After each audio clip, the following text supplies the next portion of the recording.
Hi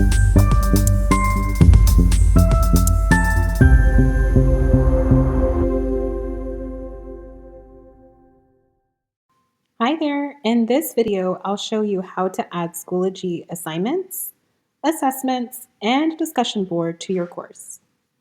To add these into your course, go to your daily folder and click on Add Materials at the top and click Add Assignment, Add Assessment, or Add Discussion.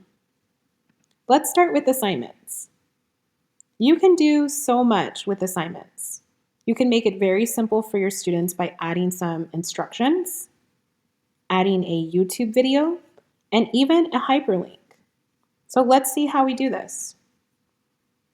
To add a hyperlink, you would simply highlight the word that you want to add a link to, click on Inline Link, and you can paste or write in the link that you want students to reference. Make sure that you open link in new tab, checkmark this, as it will keep your students on Schoology in one tab and have the link on the second tab. It'll just be easier to navigate for your students that way. To add a YouTube video, that's very simple as well. You'll go to Insert Content on your toolbar, go to YouTube, and then you can type or paste the link that you want students to go to. Then once you've selected your video, checkmark it and click Import and import as embed, and it will drop right here. Once you're done and you've added all the different elements to your assignment, like your due date, if you want a category, or even a point value for this assignment, you would click Save Changes, and your assignment will be available there.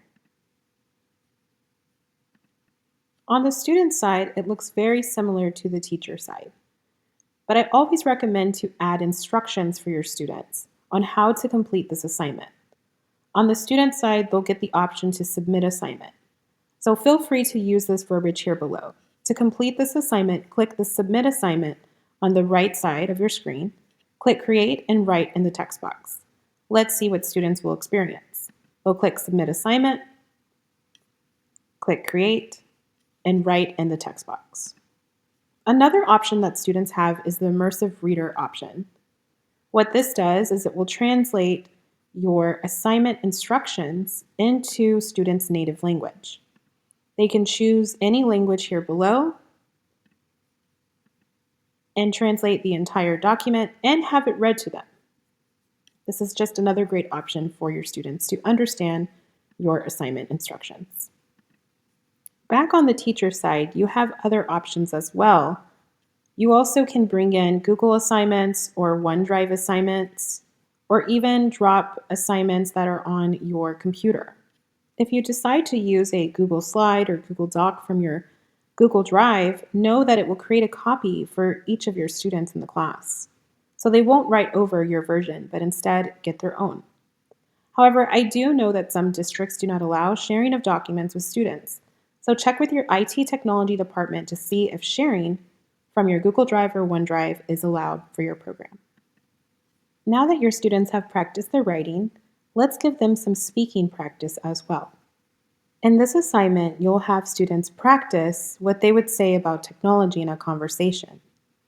To complete this assignment, students will click the Submit Assignment button on the right side of their screen, and then click the gray microphone and choose Audio Only or Audio and Video. And if it's your student's first time using the recording feature, make sure that they allow permission to use the camera and microphone from their laptop or cell phone. Now let's look at assessments. When students start an assessment, they'll see directions from their teacher, the grade that they could get, how many attempts they'll get in this quiz or assessment, and then they'll be able to start the attempt. If you put a timer for your quiz or assessment, it'll be up here on the right. And you have a lot of different options on how to assess student learning. From short answer responses to essays with 10,000 word limits to fill in the blank and drag and drops. There are so many options on Schoology. From the teacher side of assessments, you see here you have options to add instructions, a time limit, whether you want questions randomly ordered, if you want students to eliminate or flag questions, and even options to add a basic or scientific calculator. You can also add all kinds of question types in here, add different point values for each one of them, and add audio, video, file upload, and even a number line. And last but not least, discussion boards. Discussion boards are great to add to the end of a lesson or a week to check in with your students. Ask them, how are you feeling? What are you struggling with? And how can I help you be successful? Giving students meaningful questions and a space to write will surely make them want to come back to your class. I hope you enjoyed this video, and thank you for watching.